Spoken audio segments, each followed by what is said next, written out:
அனைவருக்கும் வணக்கம். அரசு மற்றும் அரசு உதவி பெறும் நடுநிலைப் பள்ளிகளில் 6 முதல் 8ஆம் வகுப்பு மாணவர்களின் அரையாண்டு தேர்விற்கான வினாத்தாள்களை எக்ஸாம் டிஎன் ஸ்கூல்ஸ் வெப்சைட்டில் எவ்வாறு டவுன்லோட் செய்வது குறித்து இந்த வீடியோவில் காணலாம். உங்க மொபைல் அல்லது கம்ப்யூட்டர்ல இருக்கிற வெப் ப்ரௌசர் ஓப்பன் பண்ணிக்கோங்க. அட்ரஸ் வரல exam.tnschools.gov.in இந்த அட்ரஸை டைப் பண்ணி என்டர் கொடுங்க. இந்த பேஜ் ஓப்பன் ஆகும்.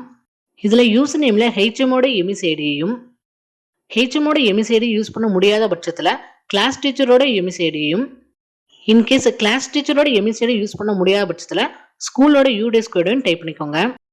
அண்ட் அதுக்குரிய பாஸ்வேர்டை டைப் பண்ணிட்டு கீழே இருக்க கேப்சால மேலே என்ன கேப்சா கோட் கொடுத்துருக்காங்களோ அதை தவறில்லாம டைப் பண்ணிக்கோங்க.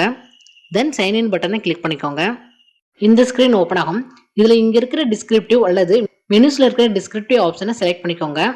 அடுத்ததா வர ஸ்கிரீன்ல டவுன்லோட் கொஸ்டின் பேப்பர் டேபுக்கு கீழே இருக்கிற செலக்ட் கிளாஸ்ல நீங்க எந்த கிளாஸ்க்குரிய கொஸ்டின் பேப்பரை டவுன்லோட் பண்றீங்களோ அந்த கிளாஸை செலக்ட் பண்ணிட்டு சப்மிட் பட்டனை கிளிக் பண்ணிக்கோங்க. கீழே டவுன்லோட் பண்றதுக்குரிய பாக்ஸ் ஓப்பன் ஆயிரும். அதுல இருக்கிற டவுன்லோட் பட்டனை கிளிக் பண்ணிக்கோங்க. கொஸ்டின் பேப்பரை நீங்க எக்ஸாமுக்கு முன்னாடி நாள் காலை 9 மணி முதல் எக்ஸாம் அன்னைக்கு மதியம் 1 மணி வரை நம்ம டவுன்லோட் பண்ணிக்கலாம். கொஸ்டின் பேப்பர்லேயே நம்மளோட ஸ்கூலோட யூடேஸ் கோட் வாட்டர் மார்க் ஆயிருக்கும். இதுல சோசியல் சப்ஜெக்டுக்குரிய மேப் கொஸ்டின் பேப்பர்ல இருக்கும். அதை நம்ம பிரிண்ட் பண்ணிக்கலாம். மேக்ஸ் சப்ஜெக்டுக்குரிய கிராஃப் ஷீட்டை அந்தந்த ஸ்கூல்ல இருந்தே நம்ம ஸ்டூடெண்ட்ஸ்க்கு டிஸ்ட்ரிபியூட் பண்ணலாம். இந்த மாதிரி மற்ற கிளாஸ்க்குரிய கொஸ்டின் பேப்பரையும் டவுன்லோட் பண்ணிக்கோங்க. ஃபைனல் இங்க இருக்க லாக் அவுட் பட்டனை கிளிக் பண்ணிக்கோங்க. நன்றி.